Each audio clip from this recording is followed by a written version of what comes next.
इससे महत्वपूर्ण दिन हमारे जीवन में कोई हो नहीं सकता, क्योंकि हम आज जिस प्रकार का हमारा जीवन स्तर है, जिस प्रकार का रहन सहन है, जिस प्रकार की स्थितियां हम आज देख रहे हैं, वो एक अजूबा है इस देश में। हजारों वर्षों के बाद इस देश की बहुत बड़ी आबादी को मनुष्य होने का गौरव मिला बाबा साहब के संविधान के बदौलत। इसलिए बाबा साहब के जन्मदिन से बड़ा कोई महत्वपूर्ण दिन हमारे जीवन में नहीं है।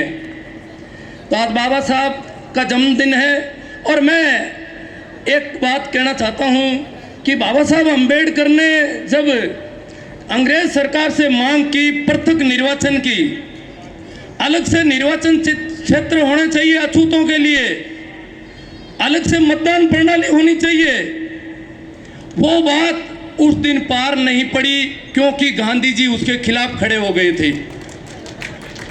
गांधी जी उपवास पर बैठ गए, अनशन पर बैठ गए।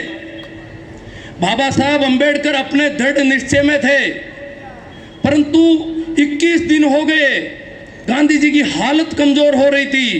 पूरे देश का दबाव बाबा साहब पर था कि अगर गांधी जी खत्म हो गए तो मामला बिल्कुल उल्टा हो जाएगा, इसलिए आप कुछ करिए। वो पृथक निर्वाचन क्या था वो समझा दूं मैं थोड़ा। पृथक निर्वाचन में जैसे आपका एमपी, जैसे बीकानेर की एमपी की सीट रिजर्वेशन में है, परंतु उसको मतदान जो करेंगे वो सिर्फ रिजर्वेशन के लोग ही करेंगे, अन्य लोग नहीं करेंगे, मतदान में भाग नहीं लेंगे। तो अगर केवल रिजर्वेशन के लोगों का मतदान हो और उनका प्रतिनिधि हो तो उनके प्रति जिम्मेदार होता है, बाकी लोगों का दबाव नहीं रहता है। आज हमारे प्रतिनिधि मेज थपथपाते हैं दिल्ली में बैठे बैठे, क्योंकि वो उन लोगों के दबाव में वो किंग मेकर हैं। गांव में कई जगह ऐसे सरपंच हैं जिनको कोई जानता ही नहीं, सरपंच कोई और है, दूसरा सील लिए फिर रहा है, वो चला रहा है सरपंची पूरी की पूरी। ये किंग मेकर की जो भी स्थिति है वो इस वजह से है क्योंकि हमें अलग मतदान नहीं मिला। उस समय गांधी जी का दबाव था, आज किसका दबाव है? आज ये मांग उठनी चाहिए। अब उसके ये 90 साल पुरानी बात है, गांधी जी की हालत को देख करके बाबा साहब को पूना पैक्ट करना पड़ा। खुद अपने हाथ में जूस लेकर गए। मैं ओशो सन्यासी ओशो ने कहा कि मुझे जब अंबेडकर मिले, उन्होंने कहा मुझे जब अंबेडकर मिले तो मैंने पहला सवाल किया कि आपने जो जूस दिया था गांधी जी को, वो इस देश के लाखों करोड़ों लोगों का खून था, आपने बहुत गलत किया। उन्होंने कहा हाँ मैंने गलत किया, मैं सही था, गांधी जी गलत थे, परंतु फिर भी मुझे करना पड़ा। मुझे मार देते तो मुझे कोई फर्क नहीं पड़ता, परंतु देश में जगह जगह आगजनी होने लग गई, गरीबों के झोंपड़े जलाए जाने लगे, स्थिति बहुत विकट हो रही थी और मैं मरता उससे कोई फर्क नहीं। उनको पता ही नहीं बेचारों को कि कौन सा पूना फैक्टर, कौन सा उनका मांग है, और वो गाजर मूली की तरह इस देश में काट दिए जाती। इसलिए बाबा साहब को खुद अपने हाथों से जूस दे करके उनका अनशन तोड़वाना पड़ा कि मैं मेरी मांग वापस लेता हूं, परंतु अब ये मांग उठनी चाहिए। दूसरी बात, एक बात पिछले कुछ वर्षों से सामाजिक समरसता, जैसे हम कोई बहुत बदमाश लोग हैं, हमारे ऊपर आरोप लगाया जा रहा है कि आप हमारी समरसता बिगाड़ रहे हो, आप भेदभाव की बात मत करो, जो भी है चलने दो, जैसा है वैसा रहने दो। जब हम भेदभाव की और ऐसी उत्पीड़न की बात करते हैं, कहते हैं कि ऐसी बातों से, छोटी मोटी बातों से समाज की समरसता खराब होती है, आप चुप रहो। हजारों वर्षों से था भेदभाव, वो तो नहीं बोले, आप भी मत बोलो, समरसता रखो, समानता की बात ही मत करो। हमारे संविधान का फंडामेंटल राइट है सामाजिक समानता, सभी तरह की समानता की बात है उसमें। तो ये समानता के खिलाफ समरसता वाला, समरसता के नाम से हमें अपराध बोध से भरते हैं कि आप समाज में कड़वाहट फैला रहे हैं समानता की बात करके, असमानता का रोना रोते हो, बार बार भेदभाव का रोना रोते हो, इससे खटास पड़ती है समाज में, हमारे ऊपर आरोप लग रहे हैं। ये नहीं कहते कि वो लोग समानता की तो बात ही नहीं करना चाहते, केवल समरसता। अब तो इस बार तो बाबा साहब के नाम के आगे लिख दिया सामाजिक समरसता के अग्रदूत, समरसता के अग्रदूत, जबकि वो समानता की बात करते थे। समरसता का मतलब है कि जो भी तुम्हारी पीड़ा है, पीड़ा को भोगो, पर किसी से कहो मत, राजी हो जाओ, जैसा भी दुख है, पीड़ है। तुम अगर भेदभाव की, पीड़ा की बातें करोगे तो समाज में वैमनस्य फैलता है। ये देश विरोधी काम है, समाज के टुकड़े कर रहे हो आप लोग। हमारे ऊपर आरोप लगाए जा रहे हैं, हम समानता की बात करते हैं तो ये जो बात है उनसे थोड़ा ध्यान रखना है।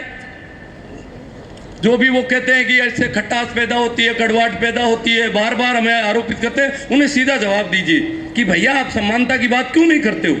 आप पुरानी परंपराओं का तो बहुत गुणगान गाते हो, जब हमें बहुत ज़्यादा दुख दिया जाता था, और नया कुछ करना नहीं चाहते हो। तो ये जवाब होना चाहिए। तीसरा, हमारे पास एक जवाब और होना चाहिए। हमारे देश में 2 तरह के आरक्षण है। संविधान जब नया लागू हुआ, जब देश आज़ाद हुआ, तो एक प्रतिनिधित्व की बात उठी कि सबको प्रतिनिधित्व मिलना चाहिए सत्ता के विभिन्न स्तरों पर। वो है संवैधानिक आरक्षण। उससे पहले भी हमारे देश में आरक्षण है, परंपरागत जाति आधारित आरक्षण। राजा का बेटा चाहे कैसा भी हो, लूला लगड़ा हो तो भी राजा, पंडित का बेटा कैसा भी हो तो भी वो शादियां करवाएगा आपकी। वो जानता ही नहीं, खुद की शादी नहीं हुई बेचारे की। ये जो परंपरागत आरक्षण है वो तो चालू है अभी, उसकी तो बात ही नहीं करते। ये नहीं कहते कि वो आरक्षण खत्म, उसमें योग्यता की तो कोई बात ही नहीं थी। सिर्फ बेटा होना उसका, सिर्फ उसका बेटा हो गया इसलिए वो करेगा, चाहे पागल हो, दिवालिया हो, कोडी हो, कैसा भी हो। जबकि इसमें योग्यता है, निश्चित योग्यता के बाद में कुछ होता है। झूठे बदनाम करते हैं कि अनपढ़ डॉक्टर ने डॉक्टर बन गया, और अनपढ़ वो बन गया, 10% वाला कलेक्टर बन गया। ये सब फालतू की बकवास है। मिनिमम योग्यता जरूरी होती है, ये बिना योग्यता का आरक्षण नहीं है। ये जो संवैधानिक आरक्षण है उसमें योग्यता जरूरी है, और योग्य लोगों को अवसर मिला है पहली बार देश में। जो लोग योग्य थे उनको कभी अवसर नहीं, हजारों वर्षों तक इतनी बड़ी आबादी को सेवा का अवसर नहीं मिला। प्रतिभाशाली जन्म नहीं लेते थे क्या इन लोगों में? प्रतिभावान बच्चे जन्म लेते थे, परंतु वो कीड़े मकोड़ों की जिंदगी जी करके मर जाते थे। तो इतनी प्रतिभाओं को जब इस देश में दबोचा गया, और ये पहली बार हुआ संवैधानिक आरक्षण की वजह से प्रतिभावान लोग कॉलेजों में पहुंचे, यूनिवर्सिटियों में पहुंचे, ऑफिसर बने, सेवा का मौका मिला। तो इसलिए हमें कहना है कि संवैधानिक आरक्षण से प्रतिभाएं पैदा होती है, उत्पन्न होती है। संवैधानिक आरक्षण योग्य व्यक्तियों को सेवा के अवसर प्रदान करता है।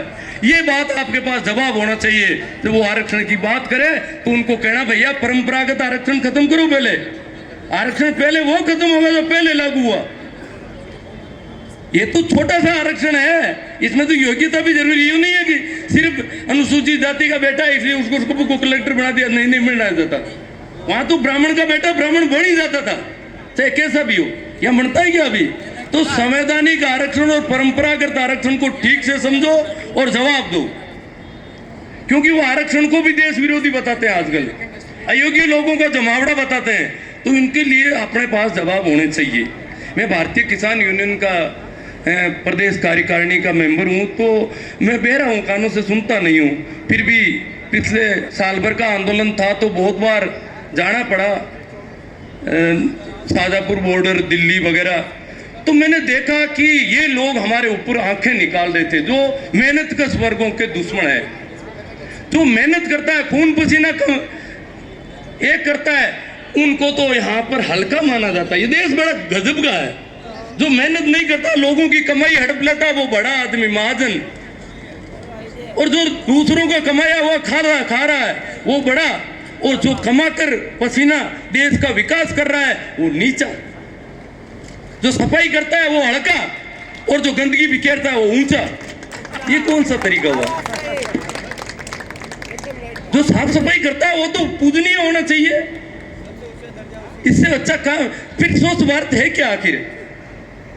तो ये जो स्थितियां हैं हमारे मेहनतकश लोगों के साथ, जो हमारे देश में जो दुर्व्यवहार है उसके खड़ा होना है। ये वो धरती, यहाँ पर 43 में सर छोटू राम और बलदेव राम मिर्जा ने एक बहुत बड़ा आयोजन किया था। हम लोगों को ऊपर नजर करके, हिम्मत करके बोलने की ताकत दी थी उन लोगों ने।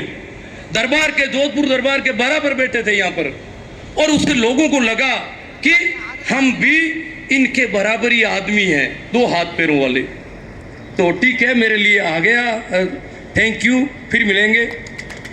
बहुत बहुत आभार। जब तक आप इनका बहुमान करवाएं, जब तक मुझे